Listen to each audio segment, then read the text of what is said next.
maar net te lang, dat loopt niet. De bibliotheek hingen, is dat?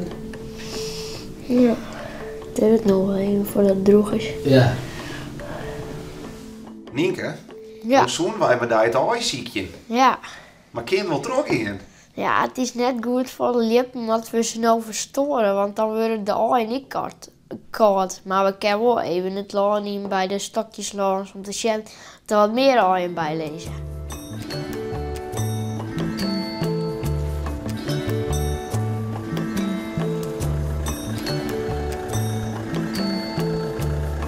Nou, ik ben Nienke Sjoelstra en ik ben 12 jaar en ik hou van buitenwezen, ijsziekje.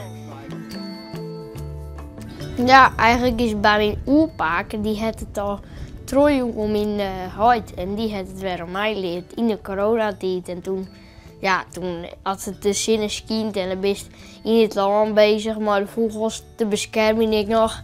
Ja, dat is wel heel mooi, vind ik dat. Ik ben uit dat er weer wat bij lijkt, niet? Kijk. Broertje. Hoe dan? Snel geen, hè? Oh ja. Snel weer in, hè? Ja man. Prachtig. Mooi, hè? Ja. Hier krijgen we een beetje, jongens. Die het krijgen we met stipjes. Schitterend, hè?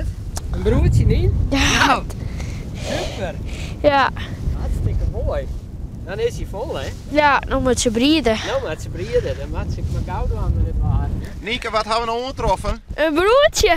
Fjouwer niet nest. Zullen we binnen maar even verder praten over die passie? Ja, doe dat, want we moeten er nou gauw uit en wat waar treffen we ik niet. Nou kom, we beginnen binnen. Ja. Nou, wie koud, niet? Hè? Ja. Voor de lippen dan ik bij de haaien. Ja, net te lang, maar we moesten erbij. Dat weet ik goed zo. Ja. Even snel zien. Wat vind je zo mooi aan het ijsziekje? Ja, het is ik als dan in het land bent en de rinst wat en dan de finste nou, dat is dan die kick die je dan krijgt, dat is mooi. En als dan bijvoorbeeld even letter wegkomst en het binnen dan piekjes worden en dan denk ik dat is wel een beetje traumatic aan. Ja, want voor de duidelijkheid, de helpste vogels ek. Ja. Hoe doorstaat? Nou, als er een trekker in het land is, mooi een ploeg erachter of zo, dan hebben we een bord.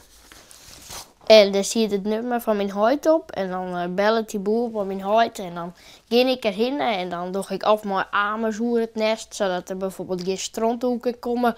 Of dan praat ik even met de boer wat ik even dwan. En hey joh, wat we droegen kennen dwan. Is ook zo wat. Altijd gaat om ijsziekje. Zo is ik nou prijs winnen kennen over het algemeen. Ja, dat is in de ijsziekestijd dan. Kerst de eerste van Friesland, de eerste van de band, de eerste van de vogelwacht, van de gemeente. Dat kerst wel leren vinden. Dan is het wel spannend als het lang in geest. De hersenen komen als dat er zo kennen lezen, dan is die zenuwen. Als dan ik mijn eerste chintjes wat erop liekt, dan denk ik zo, zou dat een wezen? Ja, dat is wel een hele spannende tijd. Het eerste leerpaai van Friesland. Ja. Komt het nog eens op die namen te staan? Ja, ik hoop het wel. Ik ken al heel wat ieren dat ik hem ken vinden, maar ik bedoel ook hier denk ik wel fanatiek de fysiekje.